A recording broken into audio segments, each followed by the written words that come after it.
अष्टावक्र गीता 7वां प्रकरण 4था श्लोक।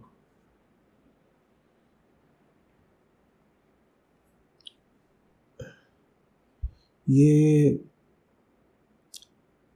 श्लोक शायद उन महावाक्यों की श्रेणी में आता है जिन्हें भारत ने, हम सब ने, शायद पूरे विश्व ने कभी समझा ही नहीं। और इसीलिए जब आप कभी किसी से पूछेंगे या खोजेंगे कि वेदांत के महावाक्य बताओ, तो आपको बहुत ऊंचे वाक्य कुछ निश्चित रूप से बताए जाएंगे, पर कुछ ऐसा बताने से हम कदाचित चूक जाते हैं जो ऊंचा होने के साथ साथ जनसाधारण के लिए उपयोगी भी हो, ऊंचाई भी हो और उपयोगिता भी हो। आज जो हमारे समक्ष है श्लोक,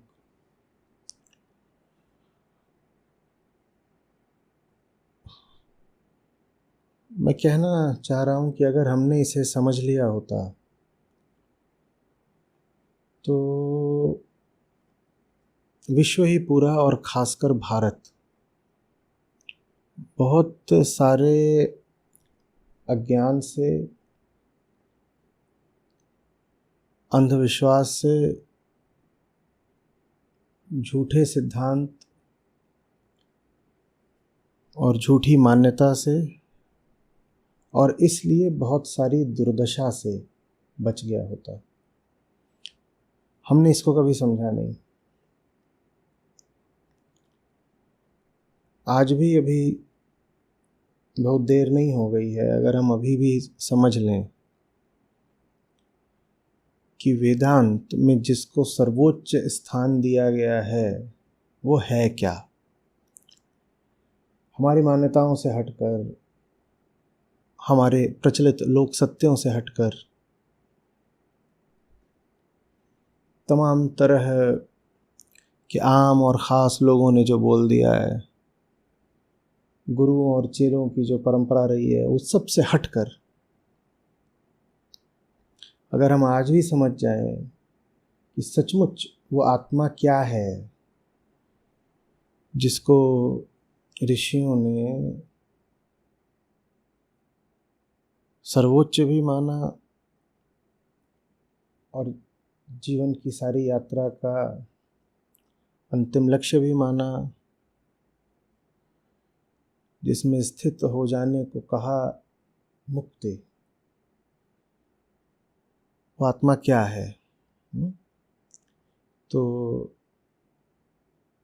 शायद अभी भी कुछ हमारा भला हो जाए।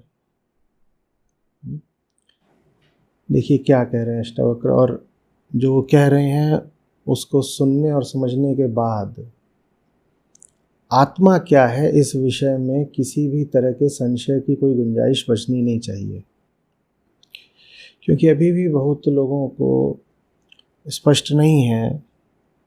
और वो बार बार भगवत गीता का उदाहरण देते हैं और कहते हैं देखिए यहाँ कहा गया है कि आत्मा तो शरीर के भीतर ही होती है ना, और एक शरीर से दूसरे शरीर में वो आवागमन करती रहती है ना। वो भगवत गीता के सारे श्लोकों के आपने विकृत अर्थ किए हैं, ज़्यादातर इसलिए क्योंकि आपको संस्कृत का कुछ ज्ञान नहीं है। जहाँ देही लिखा है वहाँ आप आत्मा मान लेते हैं बिना ये देखे कि वो जो बात कही जा रही है वो सांख्य योग से आ रही है, और सांख्य योग में तो बस पुरुष और प्रकृति होते हैं। जिसका देह से संबंध है वो प्रकृति है, वो आत्मा कहाँ से हो गई। श्लोक में कहीं भी नहीं लिखा होगा आत्मा, लेकिन आप उसका अनुवाद देखेंगे भगवत गीता में तो आप पाएंगे कि वहाँ आत्मा लिख देते हैं अपनी ओर से। मुझे नहीं पता ये भूल ज़्यादा बड़ी है या छल ज़्यादा बड़ा है। शायद इसमें थोड़ी भूल है, थोड़ा छल है, लेकिन ये जो कुछ भी है इसने विशेषकर भारत को बड़े रसातल में ढकेला है। ये जो सारी बात है, आप किसी से पूछें उदाहरण के लिए कि वो व्यक्ति है, वो एक नंबर का बेईमान है, कोई उसमें कर्मठता नहीं, कोई पौरुष नहीं, कोई उसने श्रम नहीं करा, लेकिन सिर्फ अपनी बेईमानी के कारण वो दुनिया के सारे सुख भोग रहा है। क्या ये अन्याय नहीं है? तो गुरु महाराज आकर कह देंगे नहीं, अन्याय बिल्कुल भी नहीं है। वो पिछले जन्म में बड़ा पुण्यात्मा था, तो वो पिछले जन्म के पुण्य भोग रहा है, ये अन्याय की बात ही नहीं है। ये तो ऐसी बात है कि आपकी पुरानी कमाई है, आप आज कुछ नहीं कमा रहे लेकिन अपनी पुरानी कमाई का उपभोग कर रहे हो, इसमें अन्याय क्या है? जबकि वो पूरी बेईमानी की बात है।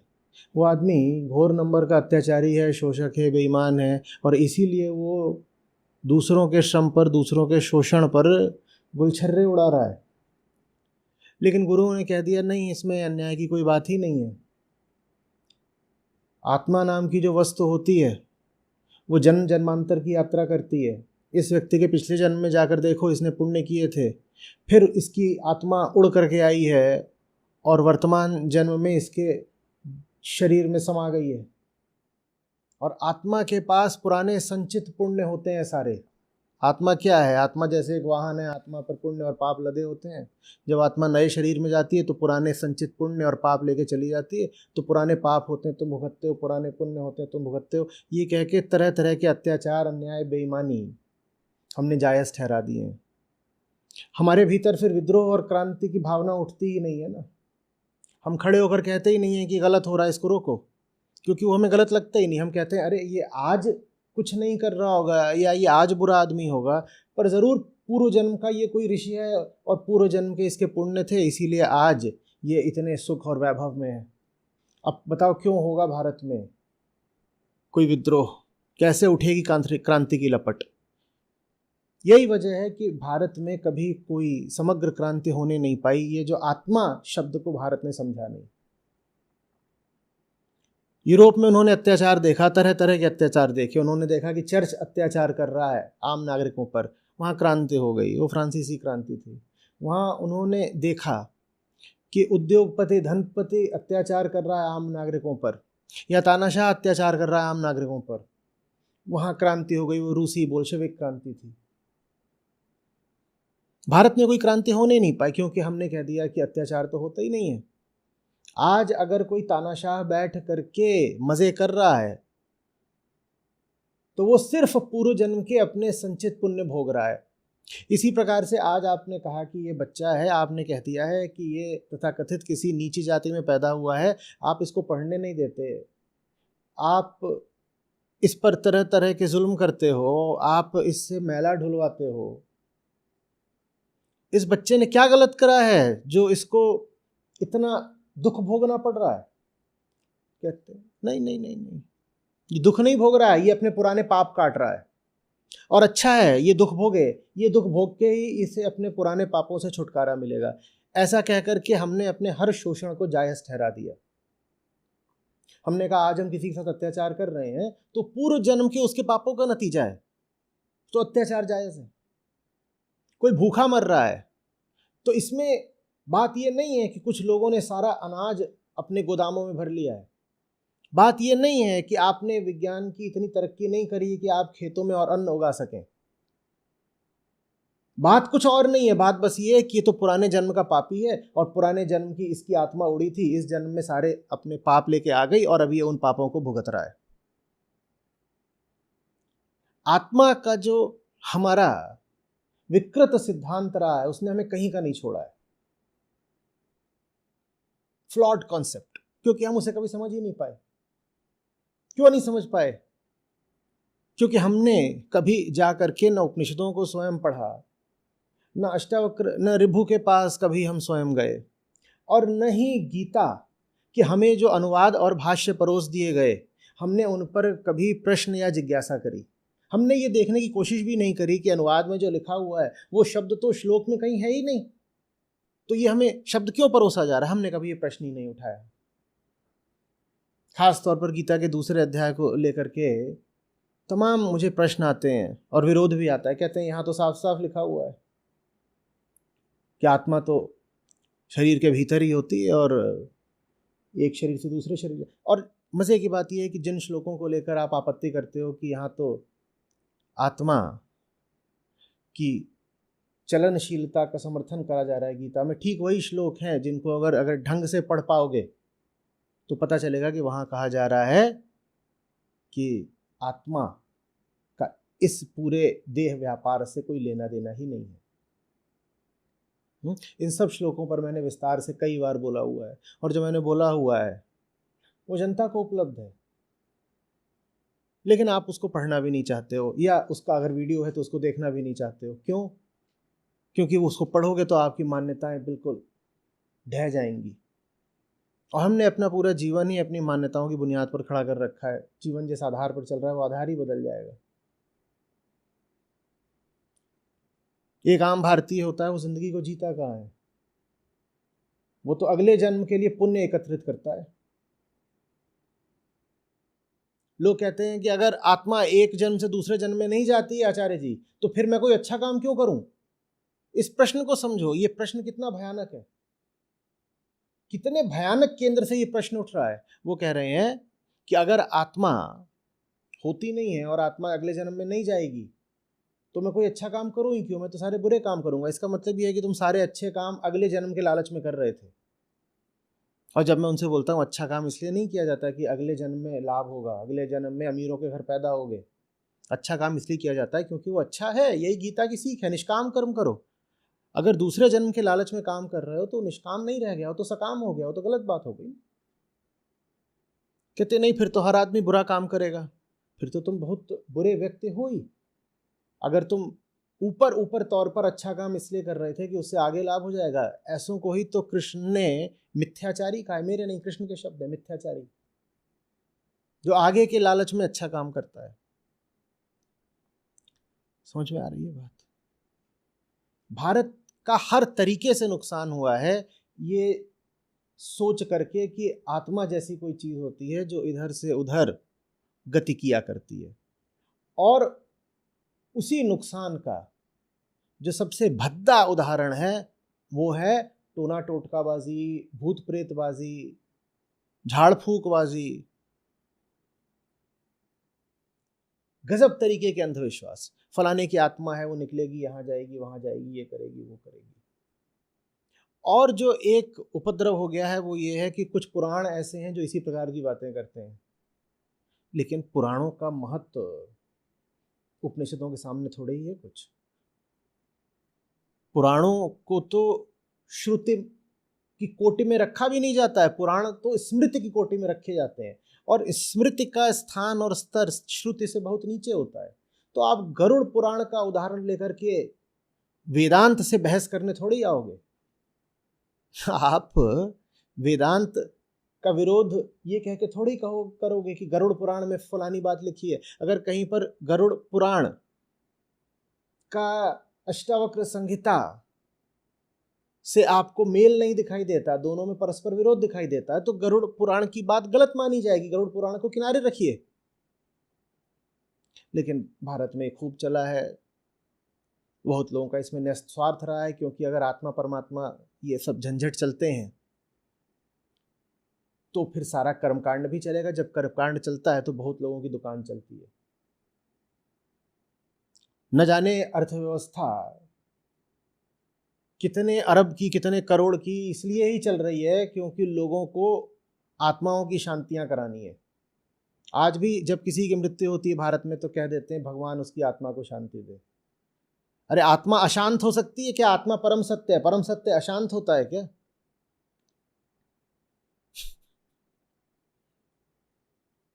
आत्मा भगवान से भी बड़ा सत्य है। भगवान तो वो है जिसको आप नाम दे सकते हो, जिसकी आप बात कर सकते हो, जिसकी आप लीला का वर्णन कर लेते हो, वो सब है। आत्मा तो वो है जिसको आप नाम भी नहीं दे सकते, जिसका कोई वर्णन भी नहीं हो सकता। आत्मा भगवान से बहुत ऊपर की चीज है। और भगवान आत्मा को शांति कहाँ से दे देंगे? और आत्मा अशांत हुई कब थी? मन अशांत होता है, आत्मा थोड़ी अशांत होती है। मन और आत्मा में आपको अंतर करना नहीं आता, नहीं आता, क्योंकि हमें वेदांत से कोई लेना देना नहीं है। हमें तो लोक सत्यों पर चलना है, हम लोक धारणाओं में जीते हैं।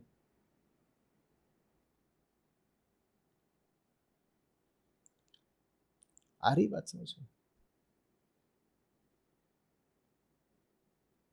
देखिए क्या कह रहे हैं आज अष्टावक्र। न आत्मा भावेशु, जो कुछ भी भौतिक है, जिसका संबंध भवता से है, जो भावित है, आत्मा उसमें नहीं है। भाव से यहां आशय है शरीर। आत्मा का शरीर से कोई संबंध नहीं है। आत्मा देह में निवास नहीं करती। लीजिए बात खत्म कर दी। न आत्मा भावेशु, बात खत्म। तो जितने घूमते रहते हैं कि आत्मा तो शरीर में होती ही है ना, होती ही है ना, अष्टावक्र ऋषि ने सीधे उनको 2 शब्दों में समाप्त कर दिया है, न आत्मा भावेशु, समाप्त। इसके बाद किसी बहस की कोई गुंजाइश अब बचती नहीं है। यहाँ कोई 2 अर्थ नहीं है। और जो बात कह रहे हैं उसी को और आगे दोहरा करके और जोर से क्या कहते हैं, और नहीं भाव में माने देह में, उसमें तत्र वह अनंत है।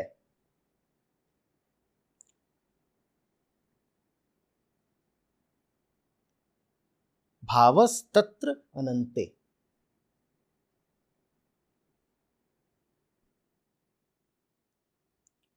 न आत्मा भावेशु, न शरीर में आत्मा है और न आत्मा का शरीर से कोई संबंध है, क्योंकि आत्मा अनंत है।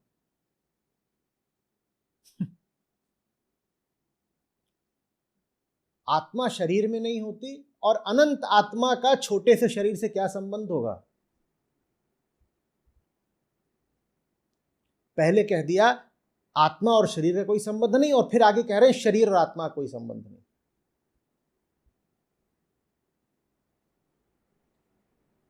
अधिकांश भारतीय जब ये पढ़ लेते हैं तो उनका मन ही टूट सा जाता है। वो कहते हैं नहीं नहीं ये वो। इसीलिए शायद अष्टावक्र गीता बहुत कभी प्रसिद्ध प्रचलित होने नहीं पाई, क्योंकि अष्टावक्र गीता को आप पढ़ लेंगे तो आपकी मान्यताएं, रूढ़ियां, अंधविश्वास और तमाम तरीके की व्यर्थ प्रथाओं के धंधे कैसे चलेंगे। ये टोना टोटका, जादू और झाड़ फूक, ये कैसे चलेगा? भूत पिशाच का खेल कैसे चलेगा? तमाम तरीके के धर्म के व्यापार कैसे चलेंगे? तो इसीलिए कुछ भूलवश लेकिन ज्यादा छलवश हमने आत्मा की बात को बिल्कुल विकृत करके जनमानस में फैलाए रखा है, जैसे आत्मा शरीर की कोई वस्तु हो। ना आत्मा भावेशु नो भावस्तत्रान अनंते।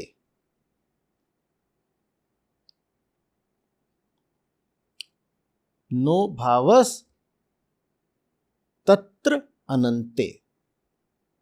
आगे निरंजन, निरंजने। आत्मा तो निरंजन है, जिस पर किसी प्रकार का कोई निशान नहीं लग सकता, माने जो कभी किसी से संपर्क में नहीं आ सकती। तो देह से संपर्क में कैसे आ जाएगी? देह से आत्मा का क्या लेना देना? नो भावस तत्रा नंते।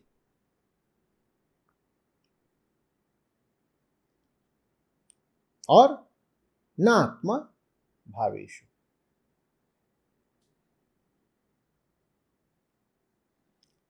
न आत्मा शरीर में है, न शरीर का अनंत और निरंजन आत्मा से कोई संबंध है। समाप्त बात। अब कहो कौन क्या विरोध करना चाहता है? कौन बताना चाहता है कि भाई साहब आपकी बात सुनकर मेरी आत्मा को बहुत दुख हुआ है? अरे मेरी तेरी आत्मा कुछ होती ही नहीं है। कौन कहना चाहता है कि हम सबके भीतर अलग अलग आत्माएं होती हैं और उन आत्माओं पर कर्म फल के अनुसार पाप या पुण्य के निशान लग जाते हैं? कहते हैं इसी तरीके से, कहते हैं आत्मा होती है भीतर एकदम सफ़ेद सफ़ेद, लेकिन हमारे काले कर्मों के काले निशान लग जाते हैं आत्मा बेचारी पर, तो आत्मा फिर मैली हो जाती है। यहाँ तो कह रहे हैं आत्मा निरंजन है। निरंजन माने जिस पर कभी कोई दाग धब्बा लग ही नहीं सकता, लेकिन खूब ऐसा प्रचार किया गया है कि आत्मा मैली हो गई। आत्मा, मन मैला होता, आत्मा नहीं मैली होती। भारत ने बड़ी गलती कर दी कि मन और आत्मा को कॉन्फ्लेट कर दिया, मन और आत्मा का अंतर नहीं समझ पाए। मन और आत्मा को एक कर देना ऐसा ही जैसे अहंकार और आत्मा को एक मान लेना। किसी ने आपका अपमान कर दिया, इससे आपके अहंकार को चोट लगती है ना, लेकिन आपने कहना क्या शुरू कर दिया, मेरी आत्मा को चोट लगी है। तो देखिए आपने क्या कर दिया, आपने अहंकार बराबर आत्मा कर दिया, और यही तो अहंकार चाहता था कि मुझे आत्मा मान लिया जाए। हिंदुओं ने बड़ी भारी गलती कर दी, उन्होंने अहंकार को ही आत्मा बना डाला। फिर इसीलिए बुद्ध को आगे कहना पड़ा कि नहीं भाई, आत्मा कुछ होती ही नहीं है। वो कह रहे थे जिसको तुम आत्मा मान रहे हो हिंदुओं, वो आत्मा नहीं होती, क्योंकि तुमने तो अहंकार को ही आत्मा मान लिया है। तो फिर बुद्ध ने कहा अनात्मा।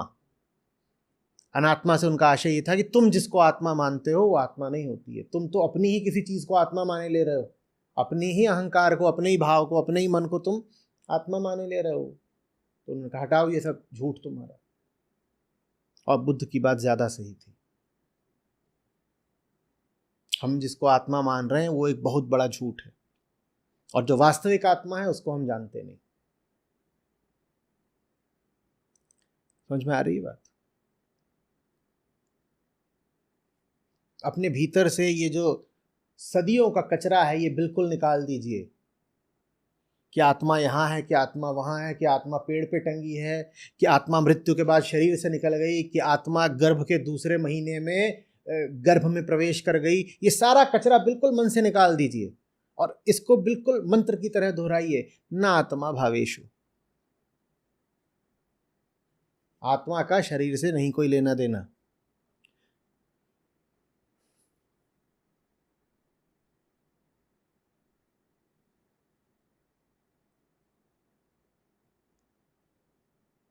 नो भावस्तत्रानन्ते।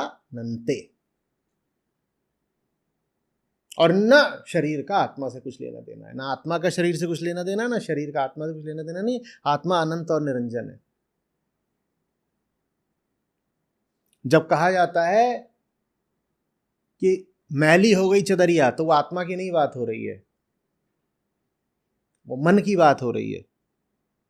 लेकिन फिल्मी गानों ने भी यही कर दिया, मैली चदरिया आत्मा मोरी, मैल है माया जाल। तो लोगों को लगा हाँ भाई, जब फिल्म में बता दिया गया है कि मैली चदरिया आत्मा मोरी, तो जरूर आत्मा ही मैली हो जाती होगी। तुम भूल गए अष्टावक्र ऋषि को, तुम्हें फिल्मी गाना ज्यादा याद रह गया। वो बता रहे हैं निरंजन है, उस पर कुछ मैल नहीं लग सकती, वो असंग है और अनंत है। जो अनंत है वो मैला कैसे हो जाएगा? अनंत माने वो अकल इकलौता है, एकमेव है, तो कौन सी दूसरी चीज आके उसको मैली कर जाएगी बताओ? और जो अनंत है उसको थोड़ा भी मैला करने के लिए तो अनंत मैल लगेगा ना। अनंत मैल कहाँ से लाओगे आत्मा को मैला करने के लिए? आत्मा असंग भी है, आत्मा अद्वितीय भी है और अनंत भी है, तो कैसे मैली हो जाएगी? आत्मा तो निरंजन है।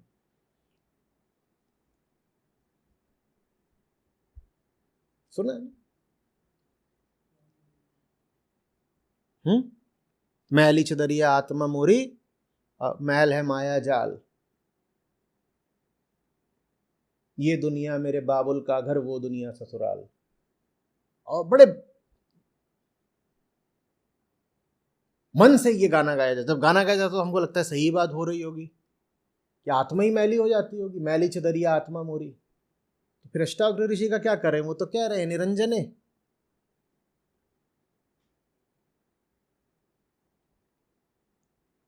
और आज भी जनमानस में यही बात प्रचलित है, और एक से एक गुरु लोग और लेखक और वक्ता घूम रहे हैं यही प्रचार करते हुए कि आत्मा मैली हो जाती है, आत्मा भीतर होती है, तुम गंदे कर्म करते हो तो आत्मा खराब हो जाती है। उन्होंने आत्मा को सोल बना दिया है, जबकि भारत में सोल जैसी कोई चीज थी ही नहीं। यहां तो बस दो ही बातें थी, अहम और आत्मा। अहम और आत्मा, ये सोल क्या होता है? वेदांत में सोल जैसी कोई चीज ही नहीं,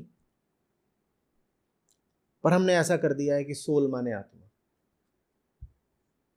कितना भटक गए हम, कितना चूक गए हम। और अच्छे अच्छे लोग, पढ़े लिखे लोग, वो भी इसी भ्रम में रहते हैं कि आत्मा माने सोल।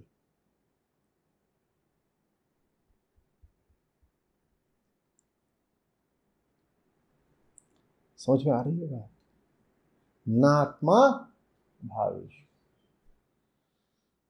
नहीं कोई लेना देना भाई। ये तुम्हारे देह के व्यापार से आत्मा कोई लेना देना नहीं। न तो जीव के शरीर में वो प्रवेश करती है, न मृत्यु के क्षण में वो शरीर को छोड़ती है। तो फिर शरीर में क्या होता है? शरीर में कुछ नहीं होता है, शरीर एक प्रक्रिया होती है। हाँ, कैसी बात कर, कुछ तो होता होगा ना। माने जब हम मर जाते हैं तो शरीर के भीतर से कुछ तो निकलता होगा ना, नहीं तो मरे कैसे? कुछ नहीं निकलता, कुछ भी नहीं निकलता। लोहा ऑक्सीजन से प्रतिक्रिया करके मर जाता है ना। लोहा था, ऑक्सीजन से प्रतिक्रिया करी, वो मर गया ना। अब वो क्या बन गया? वो ऑक्साइड बन गया, आयरन ऑक्साइड बन गया। वो तो लोहा तो मर गया ना, आयरन कहाँ गया? आयरन तो समाप्त हो गया, आयरन तो समाप्त हो गया। ठीक वैसे ही शरीर है, भीतर जैविक व रासायनिक क्रियाएं चलती रहती हैं और उन्हीं क्रियाओं के फलस्वरूप शरीर बदलता रहता है। उसी बदलाव में से एक बदलाव को हम मृत्यु बोल देते हैं। वास्तव में हम जिसको कहते हैं जीवित होना, हम उस अर्थ में कभी जीवित होते ही नहीं है। शरीर तो ऐसा है जैसे मिट्टी उठ करके गति करने लग गई है, और मिट्टी जब गति कर रही है तो वो भी बात बिल्कुल प्राकृतिक है, उसमें आत्मा नहीं प्रवेश कर गई है, वो प्राकृतिक बात है, गति कर रही है। तो भीतर जो होता है, जो मैं बोलता है, इसीलिए तो उसको मिथ्या बोला गया है ना, क्योंकि वो है नहीं, बस एक व्यवस्था है, एक प्रोसेस है, एक प्रक्रिया, एक प्रणाली है, वो अपना काम कर रही है। लेकिन मैं को लगता है कि जैसे भीतर कोई बैठा है, जो भीतर बैठा है उसी को कभी नाम दे देते हैं जीवात्मा। जीवात्मा माने अहंकार, जीवात्मा माने अहंकार। अच्छे से बात को समझ लीजिए, जीवात्मा माने आत्मा नहीं होता। आत्मा के साथ जैसे ही जीव जुड़ गया तो जीवात्मा माने जीव जिसको आत्मा मानता है, वो है अहंकार। और जैसे अहंकार मिथ्या होता है वैसे ही जीवात्मा मिथ्या होती है। मिथ्या माने वो है ही नहीं, मिथ्या माने वो है ही नहीं। जब वो है ही नहीं तो जब आप जिंदा भी हो तब भी आप में कोई जीवात्मा नहीं है भाई। ठीक वैसे जैसे अहंकार प्रतीत होता है पर होता नहीं है। जब आप चल फिर रहे हो और आप अहंकारी हो रहे हो बहुत ज्यादा, तब भी अहंकार है तो थोथा ही, मिथ्या ही। मिथ्या माने क्या? जो दिखता है पर है नहीं, या जैसा दिखता है वैसा नहीं है, उसको मिथ्या बोलते हैं। तो जीवात्मा ही अहंकार है, और जैसे अहंकार मिथ्या है वैसे ही जीवात्मा मिथ्या है। दोनों का कोई अस्तित्व तो नहीं है।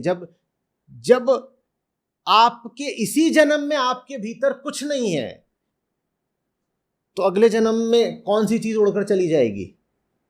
वो कहते हैं ना कि भीतर एक चिड़िया है, वो उड़कर गई और दूसरी मां के गर्भ में प्रवेश कर गई। अरे भीतर इसी जन्म में कोई चिड़िया नहीं थी तो उड़ेगी कैसे? तो प्रश्न ये भी नहीं है कि चिड़िया उड़ी कि नहीं उड़ी, प्रश्न ये है कि चिड़िया थी कि नहीं थी। वेदांत का उत्तर यह है कि कोई चिड़िया है ही नहीं तुम्हारे भीतर, कोई चिड़िया नहीं है। तुम यूं ही बस मिट्टी के पुतले हो, चलते फिरते। और ये बात सुन के बड़ा दुख होता है, क्योंकि हम मानते हैं कि हम हैं, इसी को तो अहंकार कहते हैं। तो वेदांत यही कहता है, ये जो है ना, ये मिट्टी चल फिर रही है, तुम हो नहीं, तुम हो नहीं, तुम्हारे होने में कुछ विशेष नहीं है। तो क्या हम में और मिट्टी में कुछ अंतर नहीं? जड़ और चेतन में कुछ तो अंतर होता होगा। इसका भी उत्तर स्वयं श्री कृष्ण ने गीता में दे दिया है। वो बोलते हैं नहीं, जिसको तुम चेतन बोलते हो वो भी जड़ ही है, जिसको तुम चेतन बोलते हो वो भी जड़ ही है, जिसको तुम चेतना बोल रहे हो वो भी जड़ शरीर से भिन्न नहीं है। तो उन्होंने कहा कि अगर तुम जड़ को कह देते हो प्रकृति की, ये जड़, मिट्टी को कह दिया मिट्टी प्राकृतिक चीज है, तो तुम ये अच्छे से जान लो कि जो चेतना है जो उस मिट्टी से उठती है वो भी प्रकृति ही है। हाँ, तुम्हें अंतर करने का शौक है तो जो जड़ मिट्टी है या ये शरीर है, हड्डी मांस, इसको तुम कह सकते हो अपरा प्रकृति, और जो चेतना है उसको तुम कह सकते हो परा प्रकृति। लेकिन बेटा है दोनों प्रकृति ही। एक को अपरा प्रकृति बोल दो, एक को परा प्रकृति बोल दो, क्योंकि दोनों तुम्हें अलग अलग दिखते हैं, तुम्हें अलग अलग दिखते हैं, तो इसीलिए हमने कह दिया एक को अपरा एक को परा, लेकिन है दोनों एक ही, प्रकृति ही है दोनों। तो जीवात्मा तब भी नहीं होती जब तुम अपने आप को जीवित समझ रहे हो। जीवात्मा का अस्तित्व तो तब भी नहीं है जब तुम अपने आप को जीवित समझ रहे हो। तो जब तुम मृत हो जाओगे तो कौन सी जीवात्मा निकल करके कहीं और चली जाएगी?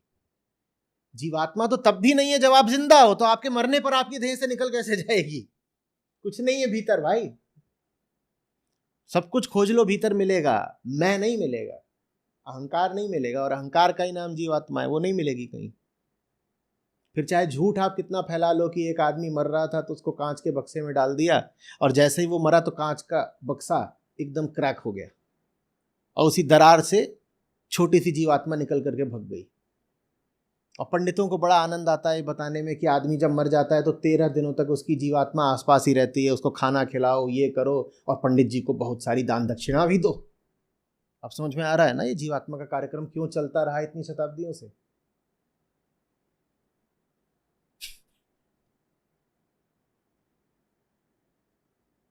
दान दक्षिणा बहुत बड़ी बात होती है।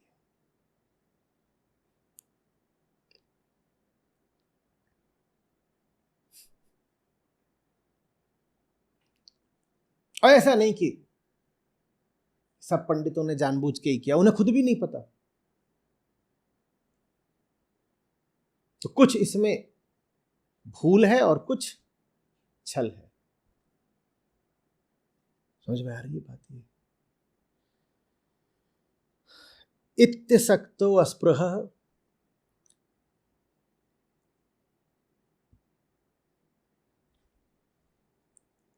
इस प्रकार वह असक्त है, अनासक्त, किसी से जुड़ी हुई नहीं, और अस्पृह है, फिर वही कुछ चाहने वाली नहीं, उसकी कोई इच्छा नहीं है कि इधर से उधर जाऊं। इधर से उधर तो आदमी कुछ कोई भी पदार्थ तभी गति करता है जब उधर कुछ कामना होती है। आत्मा असक्त और अस्पृह है, शांत, शांत है। मत बोल दिया करो मेरी आत्मा आज बहुत अशांत है। आत्मा की परिभाषा ही यही है कि आत्मा तो सदैव शांत है। आत्मा को आप कभी अशांत कर ही नहीं सकते, कुछ भी हो जाए आत्मा अशांत नहीं हो सकती। मन अशांत हो सकता है, मन और आत्मा में अंतर करना सीखो। मन और आत्मा दो अलग अलग बातें हैं। मन को आत्मा नहीं बोल देते, भयानक भूल है, छोटी मोटी नहीं, भयानक भूल है, और ऐसी भूल है कि आपकी जिंदगी बर्बाद कर देती है जब आप मन को आत्मा बोल देते हो। तो भारत की दुर्बलता का बहुत बड़ा कारण यही है कि भारत आत्मा और जीवात्मा में भेद नहीं कर पाया, फंस गया भ्रम में, कंफ्यूज हो गया।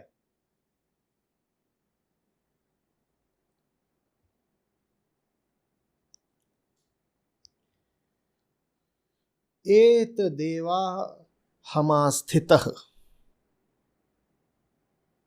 एतद एव अहम आस्थितः, एतद इसी में, अहम मैं, आस्थितः स्थित हूं, माने इसी में को मान रहा हूं, इसी में प्रतिष्ठित हूं।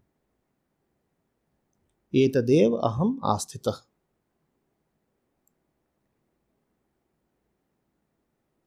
समझ में आ रही है?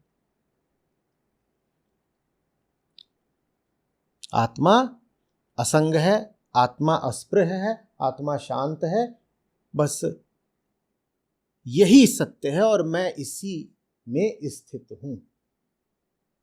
अहम, मैं। ये किस अहम की निशानी है? ये आत्मस्थ अहम की निशानी है। ये आत्ममुखी अहम की निशानी है कि वो आत्मा को नीचे नहीं गिरा रहा। वो कह रहा है आत्मा तो अस्पृह ही है और आत्मा तो असंग ही है, और मुझे यही मानना है। एतदेव अहम आस्थितः।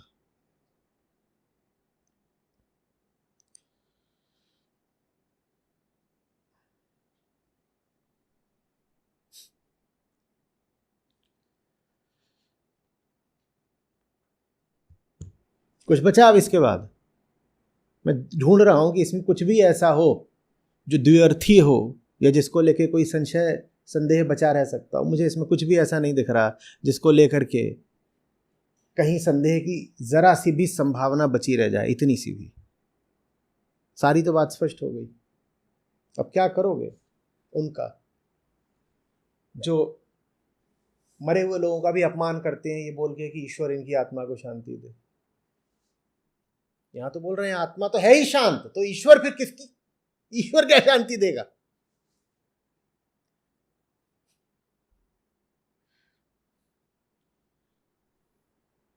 और उनका क्या करें जो बोलते हैं कि हर व्यक्ति में अलग अलग आत्मा होती है। तुम्हारी आत्मा मेरी आत्मा, आत्मा तो अनंत है और असंग है, तो दो आत्माएं कहाँ से आई भाई? ये क्या अनर्थ कर दिया कि 50 आत्माएं खड़ी कर दी? ये तो 50 नहीं बोलते, तो बोलते हैं जितने जीव हैं सबकी अलग अलग आत्माएं। और लोग सुने भी जा रहे हैं इस मूर्खता को। सबके अलग अलग मन होते हैं, आत्मा नहीं अलग अलग होती। व्यक्तिगत अहंकार सबका अलग अलग होता है, नाम रूप वेश देश सबका अलग अलग होता है। ये ऊपरी बातें हैं, नाम रूप वेश देश, आकार और प्रकार, ये ऊपरी बातें हैं, ये सब अलग अलग होती हैं। आत्मा तो आखिरी बात है। आत्मा तो ग्रेट यूनिफायर है। आत्मा तो वो महान तत्व है जिसमें परम ऐक्य है। आत्मा ही तो वो है जो सबको एक कर देती है। तो तुमने आत्माएं भी बहुत सारी खड़ी कर दी, तुम आत्मा के तल पर भी विभाजन ही चाहते हो। सब विभाजित है, पूरा जगत विभाजित है। उन सब को एक करने वाली डोर का, सबको एक सूत्र में पिरोने वाली डोर का नाम है आत्मा। वो एकमात्र जो सब में साझी है, हम उसको भी अलग अलग कर देना चाहते हैं। ये कितनी खतरनाक बात है।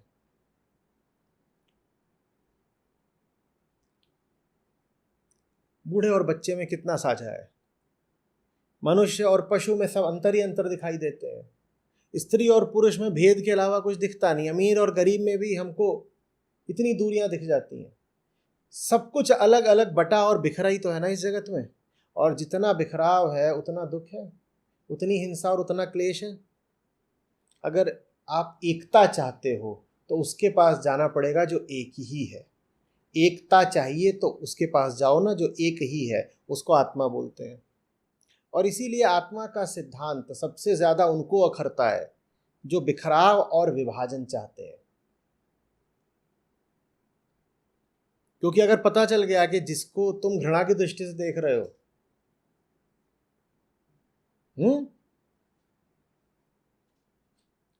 परम अर्थ में तो वो और तुम एक ही हो, तो बड़ी दिक्कत हो जाएगी। तो इसीलिए हम मानना ये चाहते हैं कि मैं जिसको घृणा कर रहा हूं उसकी और मेरी आत्मा भी भिन्न है। मैं जिससे घृणा कर रहा हूं उसकी और मेरी आत्मा भी भिन्न है। या मैं अगर किसी को छोटा बोल रहा हूं या निचली जाति का बोल रहा हूं, तो मेरा स्वार्थ है ये मानने में कि मेरी और उसकी आत्मा भिन्न है।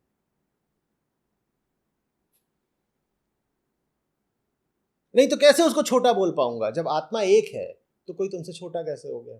जब कोई तुमसे भिन्न ही नहीं है तो कोई तुमसे छोटा बड़ा कैसे हो गया?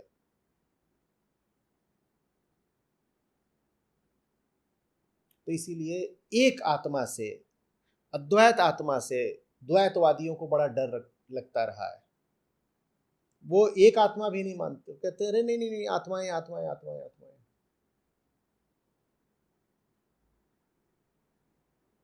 आज के युग में जब हर तरफ आग ही आग है, बिखराव ही है, विध्वंस है और इतनी हिंसा है, तब हमें उस एक आत्मा की बहुत सख्त जरूरत है जो वेदांत हमें देता है।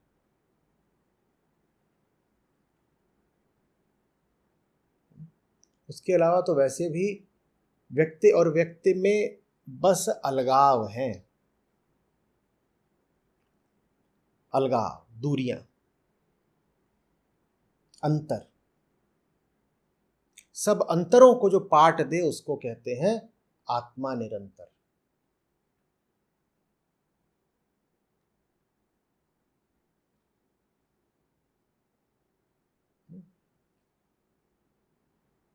समझिए, मनोवैज्ञानिक कारण समझिए कि जितनी बार मैं समझाता हूं कि आत्मा शरीर में प्रवेश नहीं करती, न शरीर से विदा होती है, उतनी बार मेरा इतना भारी विरोध क्यों होता है?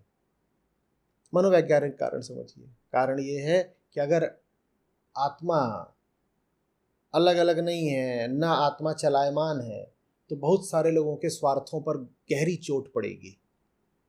बात सिर्फ ये नहीं है कि किसका सिद्धांत सही है किसका सिद्धांत गलत है। बात यहाँ पर रोजी रोटी और स्वार्थ की है, और बात यहाँ पर राजनीति की भी है, सत्ता की भी है।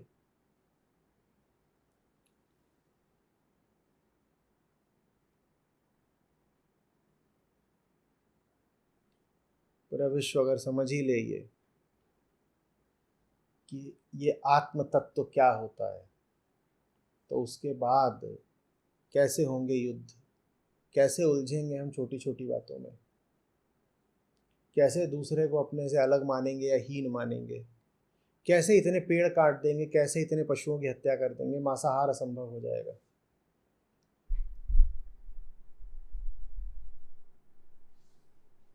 जितना ज़्यादा संभव हो सकेगा उतना ज़्यादा हम प्राणी मात्र के लिए क्षमा और करुणा का भाव रखेंगे।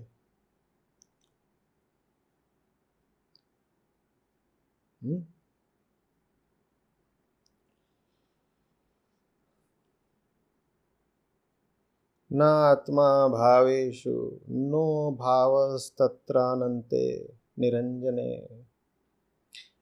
इत्यसक्तो अस्पृहः शांत एतद्देवाहमास्थितः।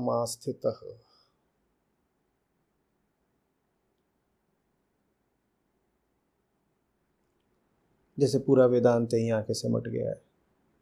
अब और कोई क्या बोले, इसके बाद बोलने की संभावना भी क्या बची। इसके बाद तो बस आप मौन हो सकते हो।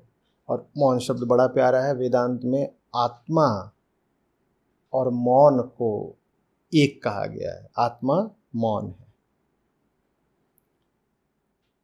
जब तक हलचल है और शब्द है तब तक मन है, और जब सब हलचल, सब गति और सब शब्द रुक गए तब आत्मा है।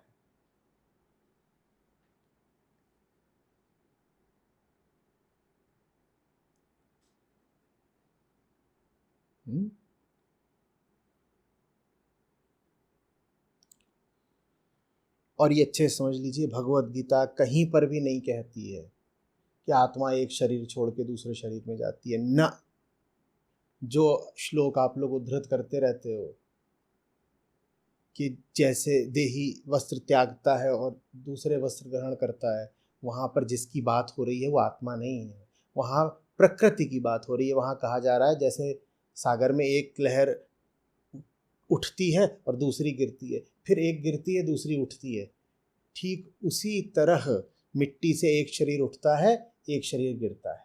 वहाँ जिस देही की बात हो रही है वो आत्मा नहीं है, क्योंकि आत्मा का तो देह से कोई संबंध ही नहीं हो सकता ना। यहाँ क्या बोला है, ना आत्मा भावेशु, तो देही फिर आत्मा कैसे हो सकता है। देही माने जो देह धारण करता है। यहाँ कहा जा रहा है आत्मा का शरीर से कोई संबंध ही नहीं, आत्मा अनंत है, इतना छोटा सा शरीर आत्मा को कैसे धारण कर लेगा। तो जिस देही की बात हो रही है भगवद गीता में वो आत्मा नहीं है। वो फिर क्या है ये देख लो ना कि वो क्या, वो सांख्य प्रकृति है। वो ये बात स्पष्ट हो रही है। आत्मा बहुत ऊंचा शब्द है, हल्के में इस्तेमाल मत कर दिया करो। आत्मा वो एकमात्र है जिसके सामने अहम को झुकना चाहिए। आत्मा के सामने अहम झुक गया तो अहम को अपनी निस्सारता, अपनी व्यर्थता, अपना मिथ्यात्व तो दिख जाता है। दो ही तरह के अहम होते हैं, एक जो स्वयं को सच्चा मानता है, दूसरा जो आत्मा को सत्य जानता है। आपकी कोई उन्नति, कोई प्रगति तब तक हो भी नहीं सकती जब तक आप अपने आप को ही सच्चा मान रहे हो। वेदों का रास्ता नेति नेति का है। मैं भी झूठा, मेरे अनुभव भी झूठे, मेरा संसार भी झूठा, सब नकारो। सब नकारने की जो शक्ति देती है और सब नकारने के बाद भी जो शेष रहती है उसी को आत्मा कहते हैं।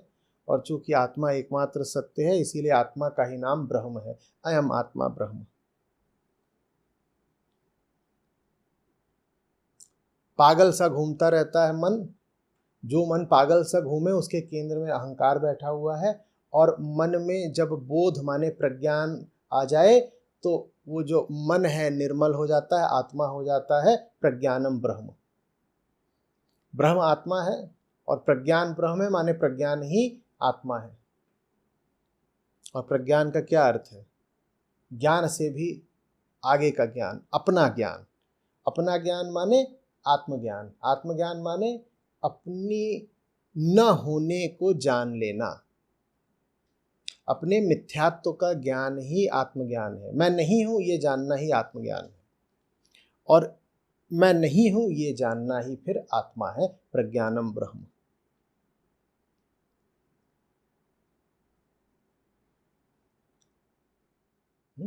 और जिस अहम ने ये जान लिया कि वो नहीं है, वो अहम ब्रह्म हो जाता है।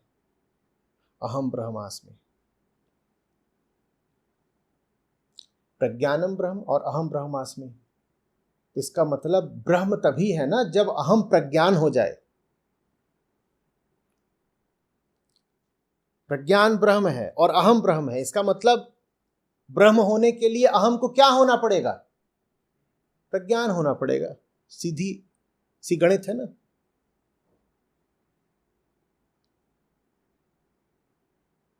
आ रही बात समझ में?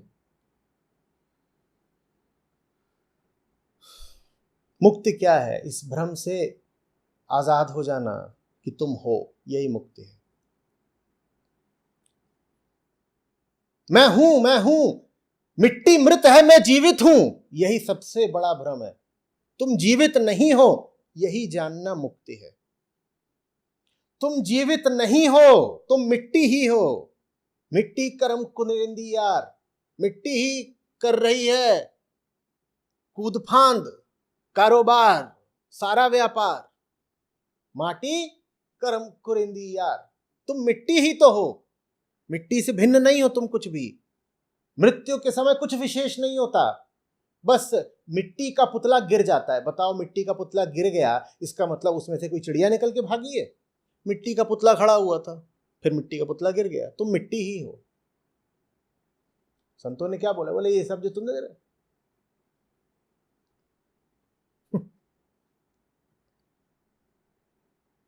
मिट्टी का उत्सव तो देखो, माटी करम कुरेंदी यार, आगे वाह वाह माटी दी गुलजार। ये देखो मिट्टी का उत्सव देखो, और सब जो उत्सव करता है वो यही मान रहा है मैं मिट्टी से भिन्न हूं, मैं मिट्टी से भिन्न हूं। तुम मिट्टी से भिन्न नहीं हो, तुम जीवित नहीं हो, ये जानना ही मुक्ति है। न मैं जीव इति ज्ञात्वा स जीवन मुक्त उच्यते। मैं हूं ही नहीं जिंदा, मैं जीव हूं ही नहीं, यानी मैं जीवित हूं ही नहीं, यही जानना मुक्ति है। न मैं जीव इति ज्ञात्वा स जीवन मुक्त उच्यते। मैं जीवित हूं ही नहीं, ये जानना ही मुक्ति है। मैं जड़ ही हूं, मैं मिट्टी ही हूं। और यही बात कृष्ण ने कही है जब उन्होंने कहा है कि मिट्टी अपरा प्रकृति, चेतना परा प्रकृति, लेकिन कुल मिलाकर दोनों प्रकृति ही प्रकृति। तुम जीवित नहीं हो, क्योंकि अगर तुम जीवित हो तो तुम कहोगे मैं हूं, मैं हूं, मैं मिट्टी से भिन्न हूं, और मैं अहंकार है। तुम अगर जीवित हो तो फिर अहंकार तो सत्य हो गया ना, तो तुम जीवित ही नहीं हो। अगर तुम हो तो फिर अहंकार सत्य हो गया, अहंकार तो सत्य है नहीं। लेकिन अहंकार के पास अपना कुछ नहीं है, कुछ उसने मिट्टी से पाया है और कुछ उसने समाज से पाया है, और समाज भी मिट्टी है। तो ले दे के अहंकार पूरा मिट्टी ही मिट्टी है। तो अहंकार फिर अपने आप को मिट्टी से भिन्न क्यों समझता है? अहंकार क्यों दावा करता है कि मैं मिट्टी से अलग हूं? मिट्टी माने ये जितने भूत हैं, पंचभूत, जो पूरा भौतिक जगत है। अहंकार मिट्टी से उठा शरीर, और उस पर जो प्रभाव पड़े वो समाज से पड़े, और समाज ही मिट्टी से उठा। तो कुल मिलाकर अहंकार क्या है? मिट्टी ही तो है। तो फिर हम दावा क्यों करते हैं कि हम मिट्टी नहीं है? हम क्यों कहते हैं कि चेतना जड़ता से भिन्न होती है? चेतन और जड़ एक है।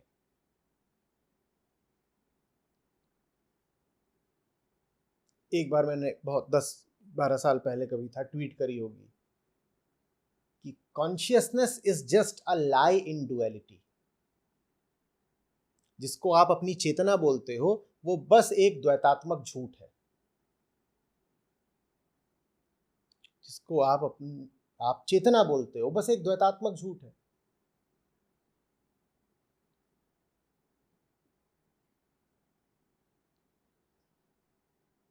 मैं हूं जगत है, इसी को तो चेतना बोलते हो ना। किसी को कॉन्शियस माने चैतन्य कब बोलते हो? जब वो बोले मैं हूं और ये मेज है, तो हम दोनों अलग अलग हैं। हम दोनों अलग अलग क्यों हैं? क्योंकि ये तो है जड़ और मैं हूं चेतन। झूठ। Consciousness is just a lie in duality. झूठ।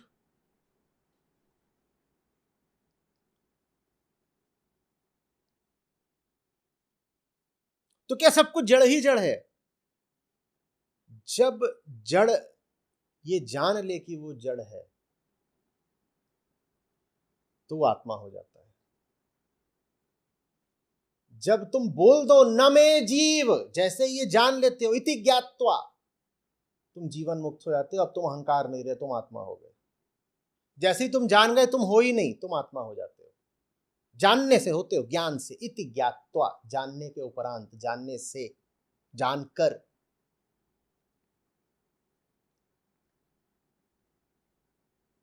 ज्ञान एकमात्र तरीका है मुक्ति का, बाकी सब बातें अहंकार का मनोरंजन मात्र है।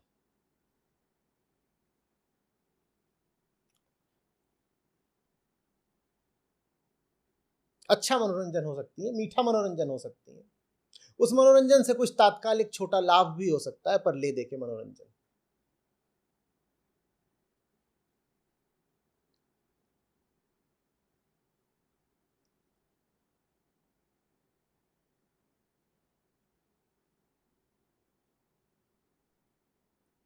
समझ में आ रही है बात?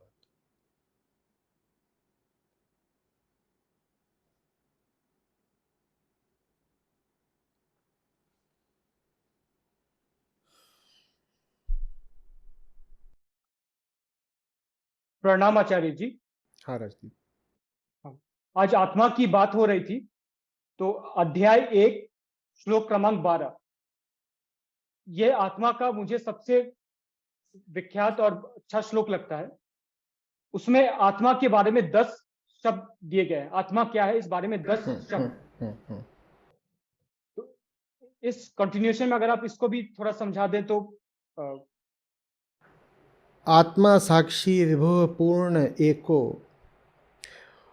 मुक्तश्चिद अक्रियः। तो आत्मा साक्षी है, आत्मा विभु है, माने उसमें कोई कमी नहीं होती, वैभव पूर्ण है,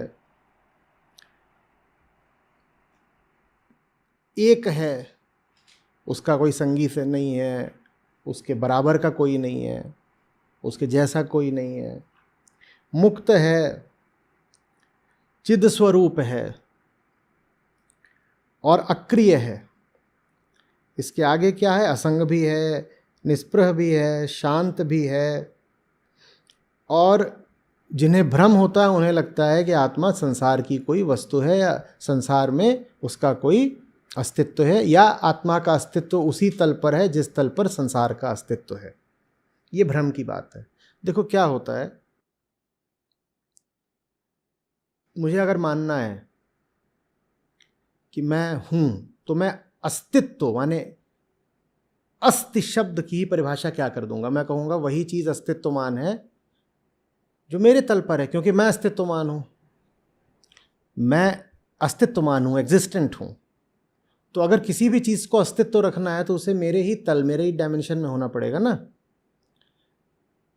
तो हमने क्या करा है कि हमने आत्मा को भी संसार की चीज़ बना दिया है। क्यों? क्योंकि हम कहना चाहते थे कि आत्मा तो है लेकिन मैं भी हूं। ये बड़ी गुस्ताखी और दुस्साहस हो जाता है कि आप कह देते आत्मा है ही नहीं। तो हिंदुओं ने कहा आत्मा है, ठीक है मान लिया, लेकिन मैं भी हूं। तो आप कहोगे आत्मा भी है, मैं भी हूं, तो आपको मजबूरन फिर क्या करना पड़ेगा? आपको आत्मा और स्वयं को अस्तित्व के एक ही तल पर डालना पड़ेगा ना। जैसे मान लो ये मेज की सतह है, मेज की सतह है, अभी गिलास भी है और ये माइक भी है, ये दोनों भिन्न हैं लेकिन हैं दोनों एक ही तल पर। तो ऐसे जब आप बोलते हो मैं भी हूँ और आत्मा भी है, तो आप कह देते हो कि आत्मा और मेरा अस्तित्व एक ही तल का है। तो आपका तल तो भौतिक है, तो फिर मजबूरन आपको आत्मा को भी भौतिक बनाना पड़ता है।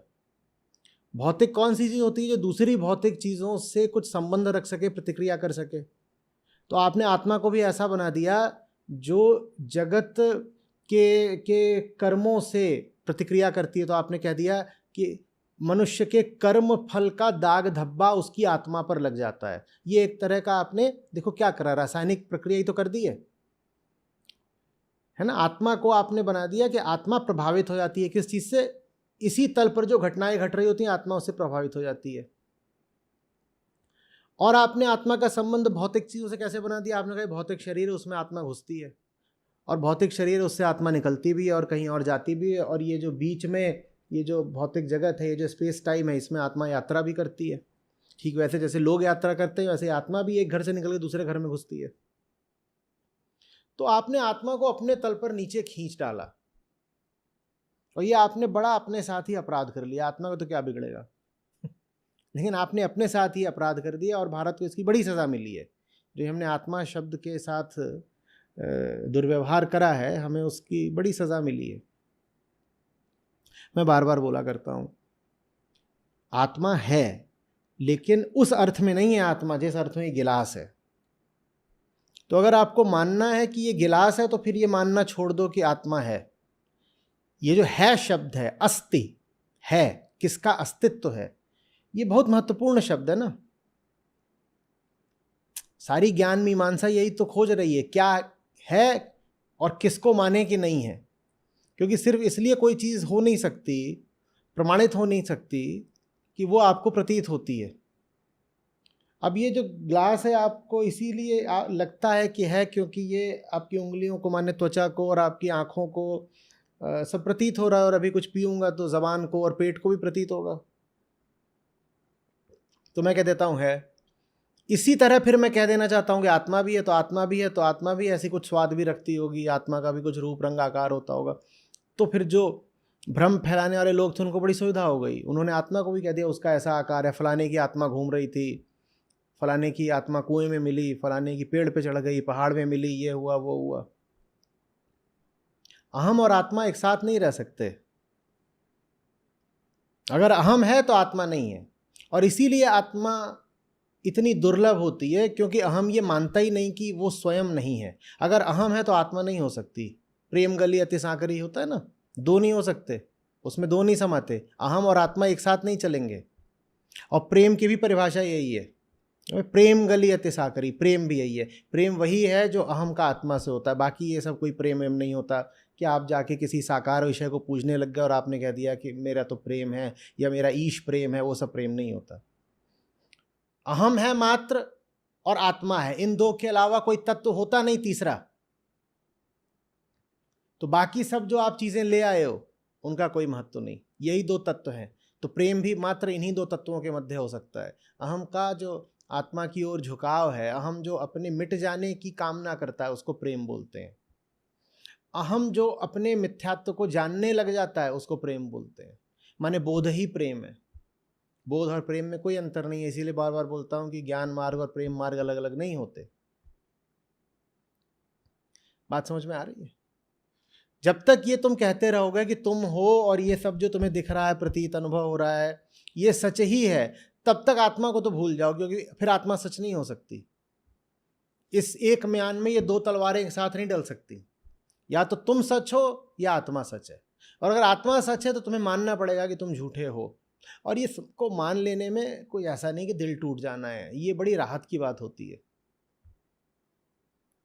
इतनी बड़ी राहत कि इसको कहा गया है जीवन मुक्ति। मैं हूं ही नहीं, यही जीवन मुक्ति है। मैं हूं ही नहीं, यही जीवन मुक्ति है। बस अब बात समझ में आ रही है? एक दिन ऐसा आएगा मैं रौंदूंगी तो है, वो वही है। वाह वाह माटी दी गुलजार, माटी कहे कुम्हार से, वो वहां एकत्व तो दिखाया गया है माटी और कुम्हार का। माटी माने जड़ और कुम्हार माने चेतन। जो जड़ है वो चेतन से कह रहा है, पागल तू मुझे अपने आप से भिन्न समझता है, भिन्न ही नहीं समझता। तू अपने आप को श्रेष्ठ समझता है, चढ़ रहा है मेरे ऊपर, पांव से रौंद रहा है, तू मुझसे भिन्न नहीं है।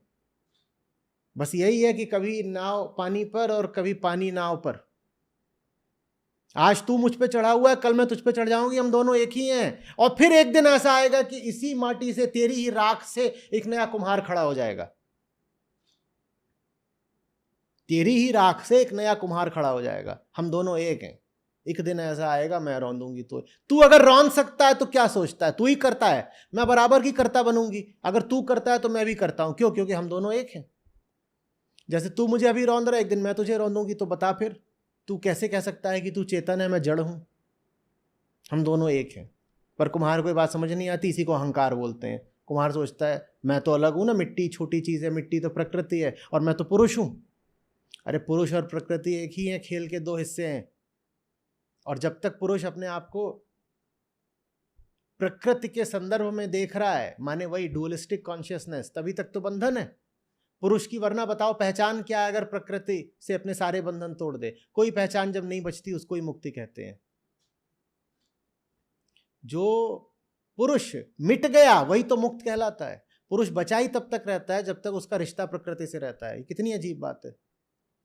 पुरुष मात्र प्रकृति के संदर्भ में ही अस्तित्वमान होता है। नहीं है प्रकृति तो पुरुष भी नहीं है।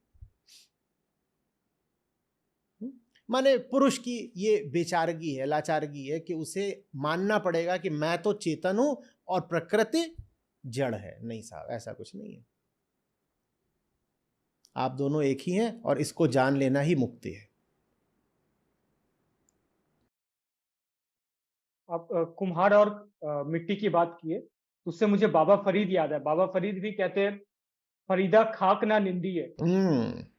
खाक जो है, तुम खाक को निंदा करते हो क्योंकि तुम सोचते हो खाक जड़ है और तुम चेतन हो। कहते जीवन दिया पैरा तले मुइया ऊपर हो। जब जीवित हो तब खाक तुम्हारे पैर के नीचे है, लेकिन जब मर जाओगे तो खाक तुम्हारे सर। बिल्कुल बिल्कुल बिल्कुल, एकदम वही बात है जो यहाँ कबीर साहब बोल रहे हैं, एकदम वही बात है। फिर आप अहम और आत्मा कह रहे थे कि ये दोनों डिसजॉइंट, मतलब एक साथ नहीं हो सकते। तो कबीर साहब कहते भी हैं, जब मैं था तब हरि नहीं। जब मैं था तब हरि नहीं, मैं हूँ हरि नहीं। यहाँ पे हरि को आत्मा समझो।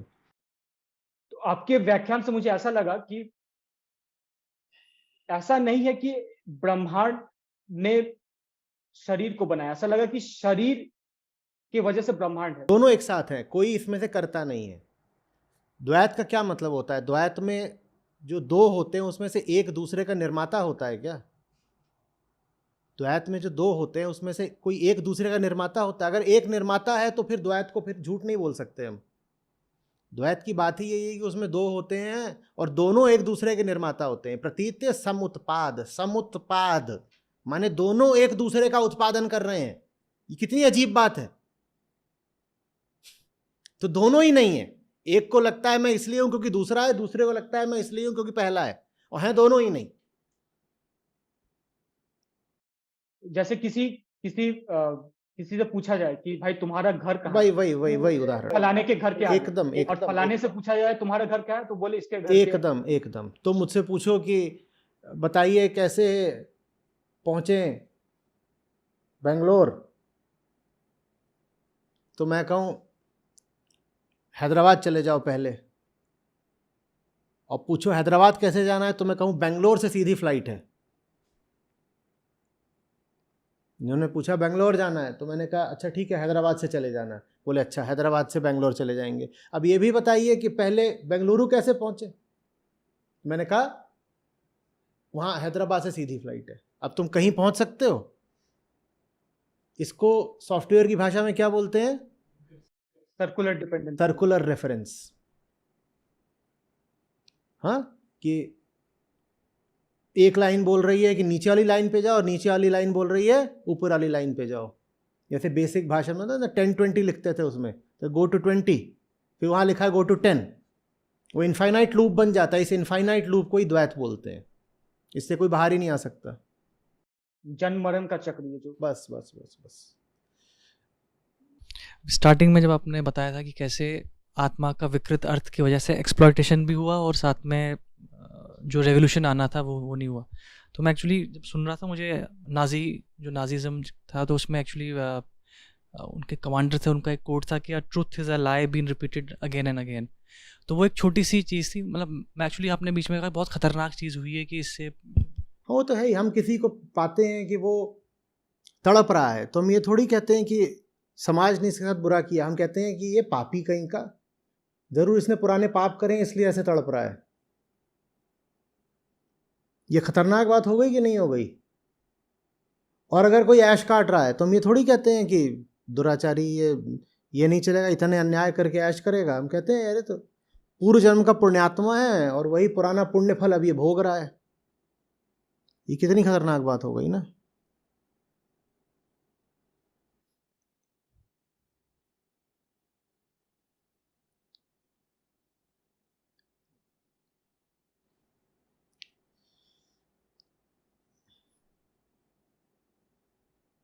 और जहाँ चीज़ें रैंडम है वहाँ भी हमें लगने लग जाता है कि कोई कारण है। अब प्रकृति संयोगों पर चलती है, कारणों पर नहीं चलती। कोई बच्चा पैदा हुआ है और बच्चा पैदा होते ही उसके एक आंख नहीं है या एक हाथ नहीं है, कहेंगे अरे ये पुराना पापी था इसलिए ऐसा इसने जन्म लिया है।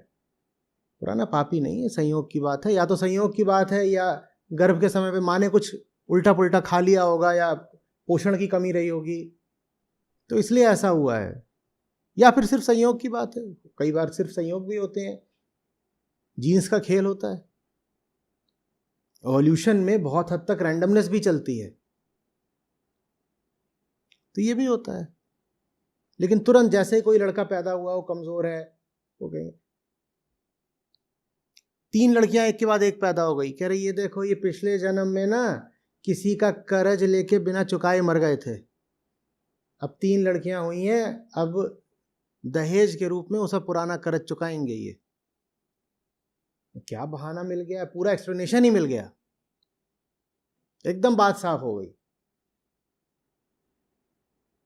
क्या बात साफ हो गई, यूं ही कहानी उड़ा दी कि तुम पिछले जन्म में किसी का कर्ज लिए थे और कर्ज लेके मर गए, तो तुम्हारी जीवात्मा अंडर डेट थी, और जीवात्मा वो कर्ज लिए नहीं, कर्ज तो तुमने लिया था, तो तुम्हारी जीवात्मा पे था, तो तुम्हारी जीवात्मा ने किसी दूसरी जीवात्मा से बात करी होगी कि तू मेरी बेटी बन जा, तो उसने कहा ठीक है, 1 क्या 3 बन जाते हैं। माने तर्क क्या है, तुक क्या है?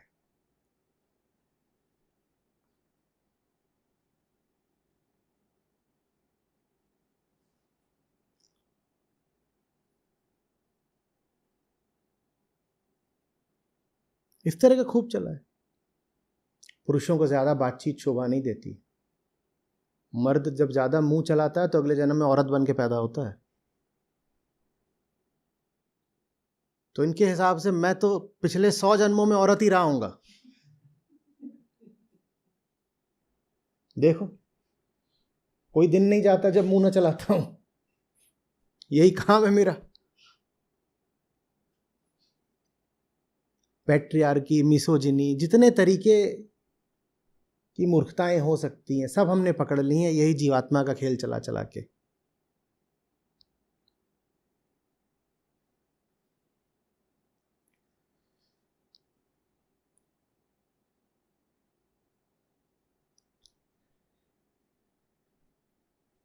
ये चाचा गंजे क्यों हैं? पिछले जन्म में ये बार्बर थे, नाई की दुकान थी, कोई बाल कटाने आए, बाल काटते काटते ऊँघ गए,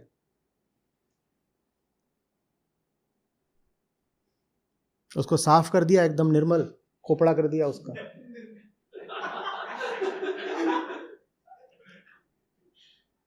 तो फिर उसने श्राप दिया कि अगले जन्म में तुम 25 की उम्र से ही गंजे हो जाओगे।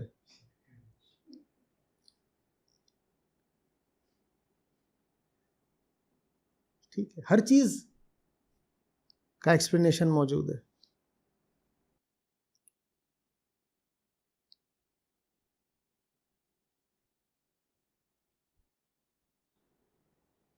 जब हर चीज का कारण अतीत में मौजूद हो जाता है ना, तो फिर जिम्मेदारी किसी की नहीं बचती। और सत्य और मुक्ति और आत्मा उनके लिए नहीं है जो जिम्मेदारी नहीं ले सकते। आपके साथ कुछ बुरा हुआ है, आप जिम्मेदारी उठाइए। आपको कुछ चीज ठीक करनी है, आप जिम्मेदारी उठाइए। ये जो जीवात्मावाद है ये आपको जिम्मेदारी नहीं उठाने देता। ये कहता है आप कुछ कर ही नहीं सकते, पुराने कर्मों का इतना अभी आप पे बोझ है कि अब आप क्या करोगे, तो आपकी जिम्मेदारी की बात नहीं बचती। अब तो सारा खेल आपके अतीत का हो जाता है।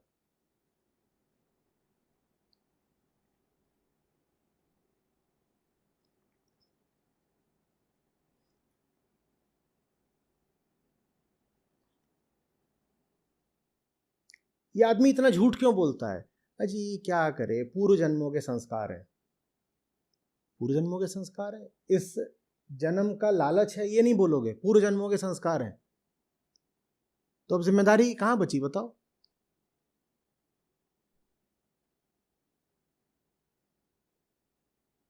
अगले पिछले जन्म की बात करते करते हम इस जन्म को तबाह कर लेते हैं। कुल नतीजा ये है।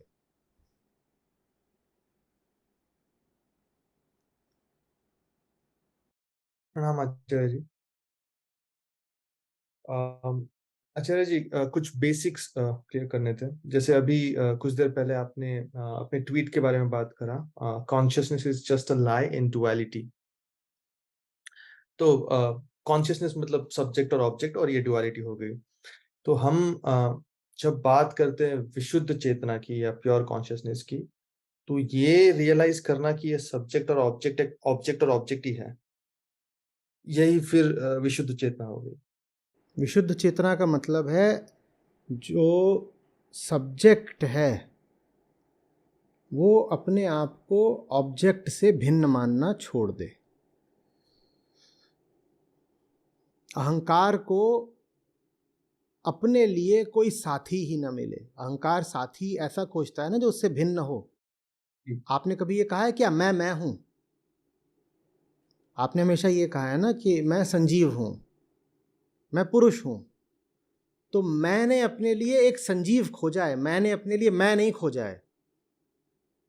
मैं अपने लिए स्वयं से भिन्न एक ऑब्जेक्ट खोजता है ना।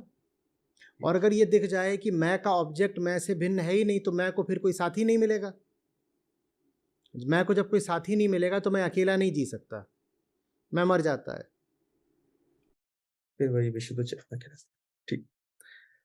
सर, और एक बात, जब हमने अभी गीता के श्लोक के बारे में बात करी जहाँ पे कृष्ण बताते हैं कि प्रकृति और परा प्रकृति का डिफरेंस, अभी यहाँ पे मन को ये समझने में मुश्किल होती है थोड़ी, क्योंकि जब जैसे ये मेज है, यहाँ पे ये प्रकृति है, और अगर इस परा प्रकृति की बात करें तो ऐसा लगता है कि अरे ये परा प्रकृति तो परसीव कर पा रही है, कुछ एडिशनल पावर है इसके पास, वर्सेस मेज जिसके पास कुछ नहीं है।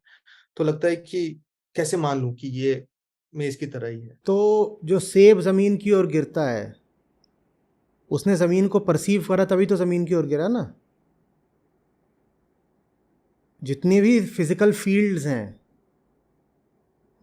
चाहे वो ग्रेविटेशनल हो, न्यूक्लियर हो, इलेक्ट्रोमैग्नेटिक हो, वहाँ भी तो एक तरह का परसेप्शन चल ही रहा है ना, नहीं चल रहा?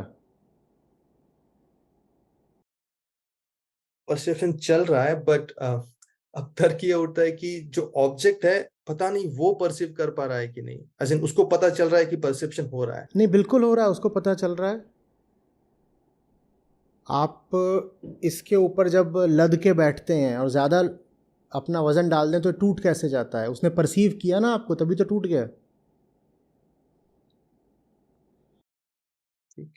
और अगर बिल्कुल जब आप पार्टिकल फिज़िक्स में अंदर चले जाते हैं तो हाँ, ये भी पता चलता है कि जो आप फिनोमिना, फिज़िकल फिनोमिना ऑब्ज़र्व कर रहे हैं, दे change upon being observed. Double slit experiment. तो वो जो फिनोमिना है वो जान रहा है कि उसको देखा जा रहा है, और जैसे ही उसको पता चलता है उसको देखा जा रहा है, वो बदल जाता है। तो जैसे आप उसके परसीवर हैं, वो आपका परसीवर है। तो बस हो गया, आप मेज़ के परसीवर है, मेज़ आपकी परसीवर है।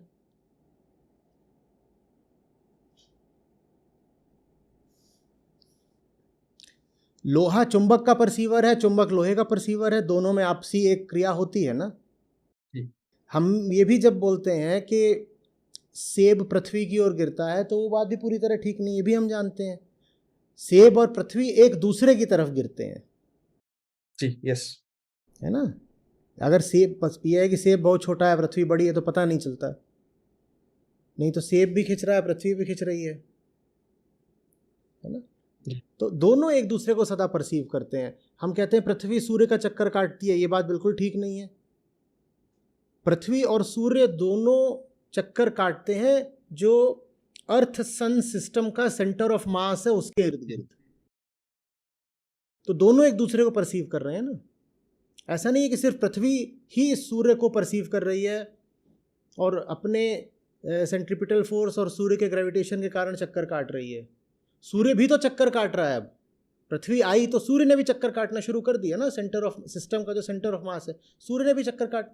तो जितनी भी फिजिकल एंटिटीज़ होती हैं, जड़ एंटिटीज़, वो सब एक दूसरे को परसीव कर ही रही हैं लगातार।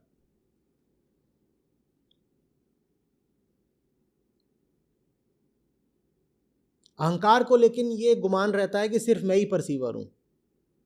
ऐसा नहीं है, सब एक दूसरे को परसीव कर रहे हैं।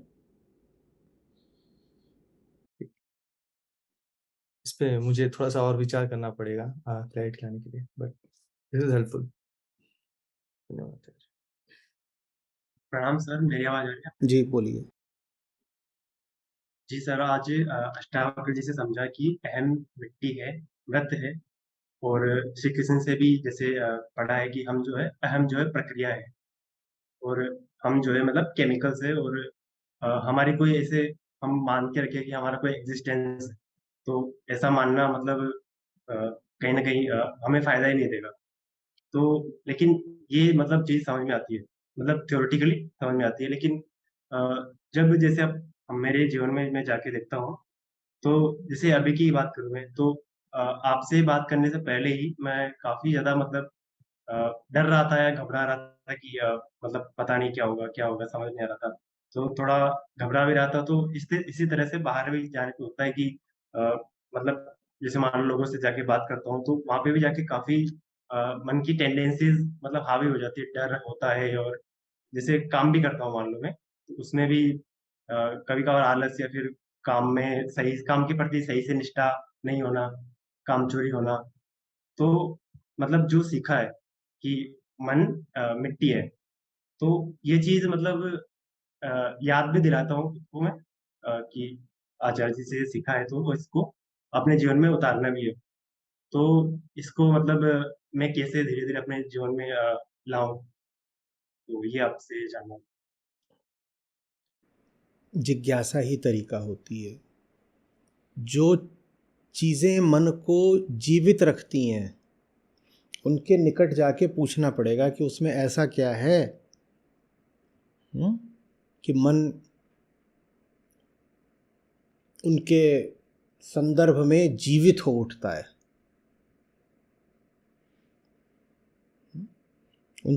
जब उनके पास जाते हैं, देखते हैं, तो पता चलता है उनमें ऐसा कुछ है नहीं। लेकिन ये निष्कर्ष आपको स्वयं निकालना पड़ेगा। वो निष्कर्ष मेरे बताने से नहीं होगा। उदाहरण के लिए,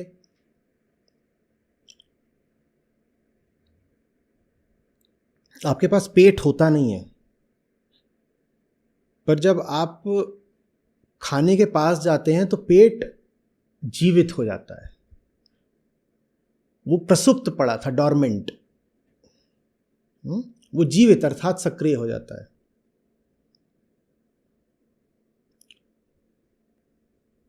आप पुरुष होते नहीं हैं, लेकिन जब आपके पास से कोई स्त्री गुजर जाती है तो आपका पुरुष जीवित हो जाता है। तो जीवित होने के लिए सदा एक विषय चाहिए जो आपको जीवित करता है। जो विषय आपको जीवित करता है, वो विषय एक मैं का निर्माण करता है ना। अब मैं ही नकली है, तो इस नकली को जिसने पैदा करा वो असली कैसे हो सकता है? न मैं जीवित ज्ञात्वा, ये जानना है मैं जीव नहीं हूं, लेकिन आपको जीव बना गया कोई। जीव तो हो नहीं, लेकिन कोई आके आपको जीव बना गया, माने आप में एक नकली चीज का कोई निर्माण कर गया। आप कोई अगर असली होता तो वो आप में नकली चीज का निर्माण कैसे कर जाता? तो जो चीज आपको जीवित बना रही है, माने आप में मैं का संचार कर दे रही है, उस चीज के पास जाइए, आप हमेशा उसको नकली ही पाएंगे। लेकिन हम उस चीज के पास नहीं जाते, हम डर जाते हैं। जब डर जाते हैं, दूर भाग जाते हैं। या हम भोगी बनना चाहते हैं, कहते हैं वो चीज़ है, मैं उसको भोग ही लूँ। भोगने में भी नहीं जान पाते क्या चीज़ है, नहीं जान पाओगे। जिज्ञासा भोग नहीं होती ना। आपके सामने एक थाली ला के रख दी गई है, आप बहुत भूखे हो, आप उसको भोग डालोगे, थोड़ी पूछोगे काहे की बनी है। तो सिर्फ इसलिए कि आपने कुछ भोग लिया, इसका अर्थ ही नहीं कि आपने जान लिया। तो जो चीज़ मैं को जगा देती है, मैं या तो उससे भाग जाता है या उसको भोग लेता है। दोनों ही स्थितियों में आप जान तो पाओगे नहीं। जानना ज़रूरी है। जो चीज़ आपको मैं बना देती है, जो चीज़ आप में जीव भाव का संचार कर देती है, उसके प्रति जिज्ञासा ज़रूरी है। इसमें ऐसा क्या है, सही जिज्ञासा करेंगे सही परिणाम आएगा। यहाँ ऐसा कुछ भी नहीं है जिसके लिए आपको जन्म लेना पड़े साहब। यहाँ ऐसा कुछ भी नहीं है जिसके लिए आपको देही बनना पड़े, कुछ भी नहीं है। आप देह पकड़ के बैठे हुए हैं, उसकी वजह भ्रम है, किसी चीज़ को लेके आप में भ्रम है। तो ज्ञानियों ने ऐसे कहा कि जो अपूर्ण कामना होती है वही जन्म लेती है। विषयों को लेके जो आपका भ्रम है उसी ने आपको जीव बना के रखा हुआ है। विषय भ्रम को हटा दीजिए, आप जीव रहेंगे नहीं। विषय भ्रम कैसे हटेगा? विषय के प्रति जिज्ञासा से। विषय के प्रति जिज्ञासा आत्म जिज्ञासा से भिन्न नहीं होती। क्योंकि आप विषय से यही पूछने गए, तुम में ऐसा क्या है कि मैं जग गया। विषय के पास आप ये पूछने नहीं गए हो कि तू चीज़ क्या है, विषय से ये पूछने गए हो तुझ में ऐसा क्या है कि मैं जग गया। तो विषय के प्रति जिज्ञासा आत्म जिज्ञासा से भिन्न नहीं होती है।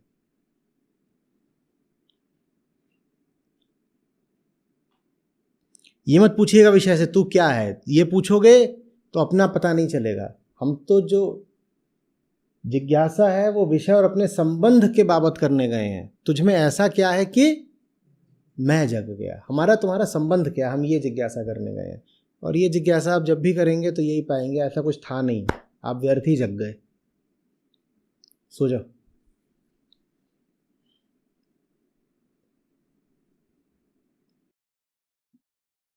जी सर, धन्यवाद। नमस्ते आचार्य जी। कहिए। आचार्य जी, मेरा प्रश्न है प्रकरण 1 के श्लोक 7 से।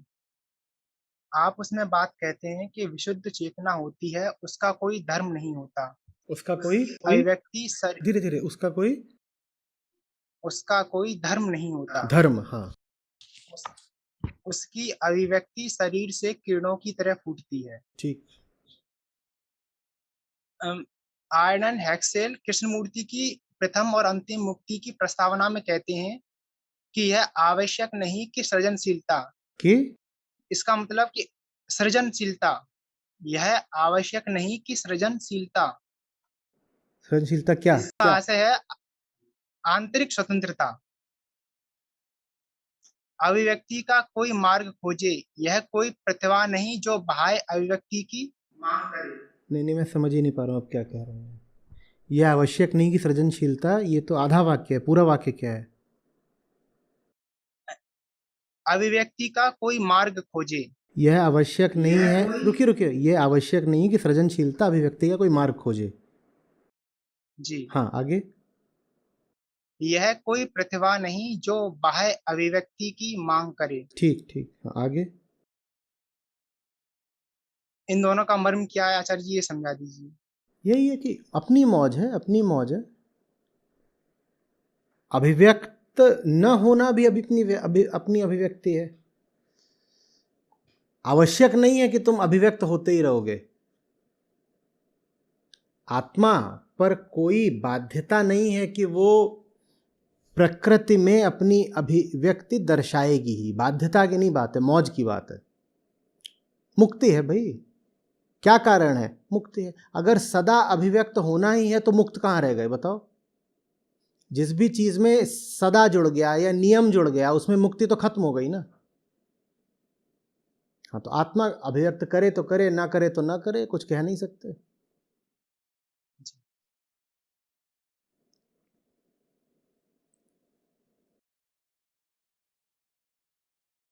इसके लिए इसमें ऐसा कह सकते हैं कि जरूरी नहीं कि अहम अपने आप अभिव्यक्त करे, वो हो रही है आत्मा के द्वारा। हाँ हाँ हाँ हाँ, अहम है तो आत्मा के द्वारा क्या अभिव्यक्त होगा? हमको ही तो आत्मा होना होता है। जी सर, एक क्वेश्चन था इसमें आगे और था, जैसे हम उसमें बात करते हैं ड्यूल स्लिट एक्सपेरिमेंट में। धीरे धीरे धीरे धीरे, हाँ, हम बात करते हैं ड्यूल स्लिट हाँ, ड्यूल स्लिट एक्सपेरिमेंट हुआ डबल था। स्लिट, हाँ हाँ, उसमें कहते हैं, जी जी, उसमें कहते हैं कि जो पार्टिकल होता है वो चेंज हो जाता है ऑब्जर्वर के अनुसार। तो मैं मैंने जब इसे पढ़ा था तो मैंने सोचा था कि उस पार्टिकल को कैसे पता पड़ रहा है कि मुझे ऑब्जर्व किया जा रहा है। इसमें हम आध्यात्म के अनुसार यह कह सकते हैं कि वो पार्टिकल हमारा ही हिस्सा है, इसलिए हाँ हाँ, वही तो, जिसको तुम पार्टिकल कह रहे हो वो और तुम एक यूनिफाइड सिस्टम हो, तो पार्टिकल का अपना कोई अस्तित्व तो है ही नहीं, तो ये प्रश्न ही व्यर्थ है कि पार्टिकल को कैसे पता चला। पार्टिकल और तुम एक ही सिस्टम हो। अच्छा ये बताओ,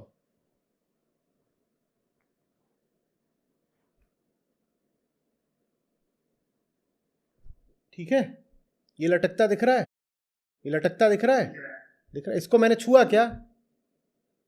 अभी छुआ मैंने, तो इसको कैसे पता ऊपर उठना है? इसको तो मैंने छुआ भी नहीं, इसको कैसे पता ऊपर उठना है? ये ऊपर क्यों उठ रहा है? आपने दूसरे वाले हाथ से उठाया ऊपर। और ये एक ही से जुड़े हुए हैं। उसको क्या बोलेंगे? ये एक ही सिस्टम है। जी, लेकिन इसको ये भ्रम हो सकता है कि मैं इससे अलग हूं, क्योंकि इसने अपनी सत्ता बस इतनी ही बांध रखी है, इसने या अपनी इस वाले हाथ से बांध रखी है। या इस हाथ से बांध रखी, किसी भी चीज से, बस अपने आप को ये इतना ही जानता है, ये अपने आप को इतना जानता है। तो लेकिन दोनों एक है ना, एक हिलेगा दूसरा हिल जाएगा। ऑब्जर्वर और ऑब्जर्व्ड, प्रकृति द्वैत पर चलती है, दोनों अलग अलग नहीं होते। यही तो बात है कि जड़ ही चेतन है, चेतन ही जड़ है, जीव ही मिट्टी है, मिट्टी ही जीव है, दोनों एक हैं। जी सर, यही समझना था सर। धन्यवाद, नमस्कार सर। जी, प्रणाम आचार्य जी। आचार्य जी, जैसा कि आपने शायद एक बार बताया था कि मन की शुद्धतम अवस्था को ही आत्मा कहते हैं, तो भारत ने फिर क्या गलती कर दी कि अगर हमने मन को आत्मा कहना शुरू कर दिया? पहली पंक्ति क्या थी? मन की शुद्धतम अवस्था को ही आत्मा कहते हैं। हाँ हाँ, तो इसमें हमारी क्या भूल रही कि भारत ने मन को आत्मा कहना शुरू कर दिया, और हम इसमें भेद कैसे करें? ठीक है, एक छात्र की श्रेष्ठतम उपलब्धि को कहते हैं 100%, 100%, ठीक है ना? तुम एक स्टूडेंट हो, जी,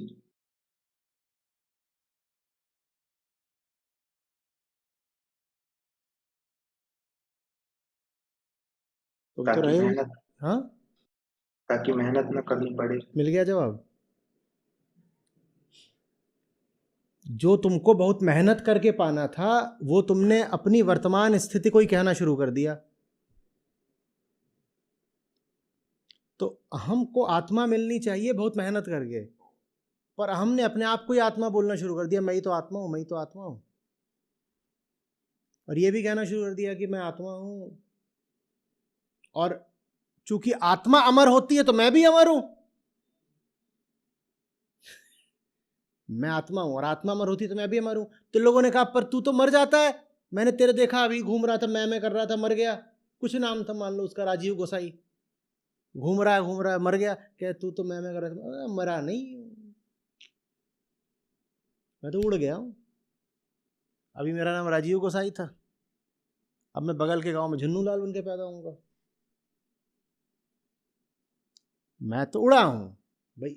अहम को क्यों बोलना पड़ेगा कि जीवात्मा उड़ जाती है? क्योंकि हम अपने आप को बोल रहा था आत्मा, और आत्मा तो हम जानते हैं क्या होती है,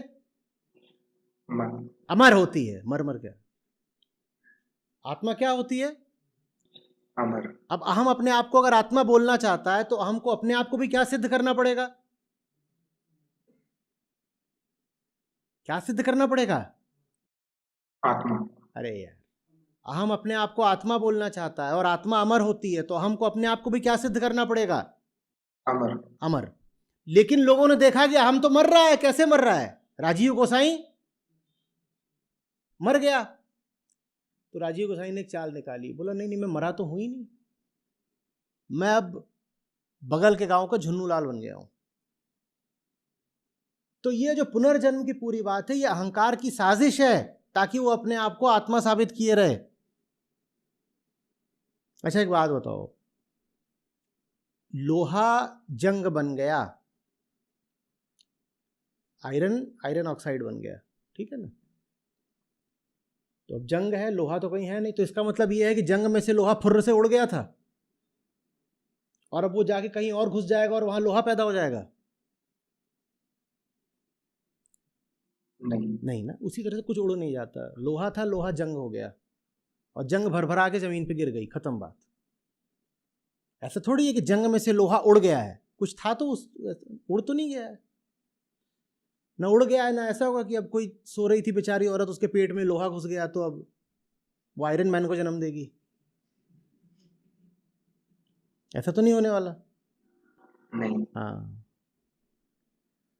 तो ये सब जो है कि यहाँ पेट से कुछ निकलता है और यहाँ होता है वहाँ होता है, ये सब बातें एकदम व्यर्थ हैं और ये बातें वेदांत सम्मत, शास्त्र सम्मत एकदम भी नहीं है।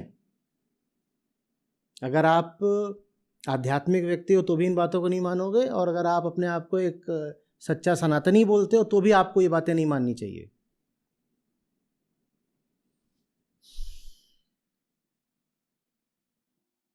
आचार्य जी, एक इंसिडेंट और शेयर करना चाहूंगा। जैसे कि आज आपने बताया था कि आत्मा का गलत अर्थ समझते हैं, इसी वजह से हम झाड़ फूंक, भूत प्रेत इन सब में और कर्मकांड में यकीन करते हैं।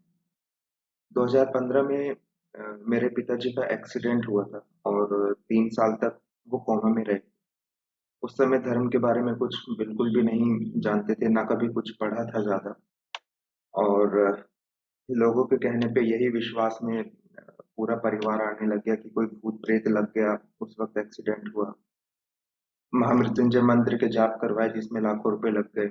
और मैं राजस्थान का रहने वाला हूँ, तो वहां पर कि भाई इंसानों के भीतर देवता आते हैं, इन सब चीजों में लाखों रुपए लगे। और 3 साल बाद उनका अंत में देहांत ही हो गया। तब मन में यही बात आई थी कि 3 साल तक जो वो दर्द झेल रहे थे, उससे उन्हें आजादी मिल गई, मुक्ति मिल गई। आपको सुनने के बाद ये चीज तो समझ में आई। आज आपने बताया था कि बहुत बड़ी अर्थव्यवस्था जो है इसी दम पे टिकी हुई है कि कर्मकांड है। और आपको सुनने से एक तरह से मैं पाता हूँ कि मेरे जीवन के लाखों करोड़ों रुपए बच चुके हैं। या एक तरह से कह लूं कि पुराने व्यक्ति मर चुका है, इस नए व्यक्ति का जन्म आपने ही दिया है। इस नए व्यक्ति के पिता जैसे आप ही हैं। अ, ये अवलोकन था, शायद पहली बार ही मैं आपसे अपना कोई प्रश्न पूछ पा रहा हूँ।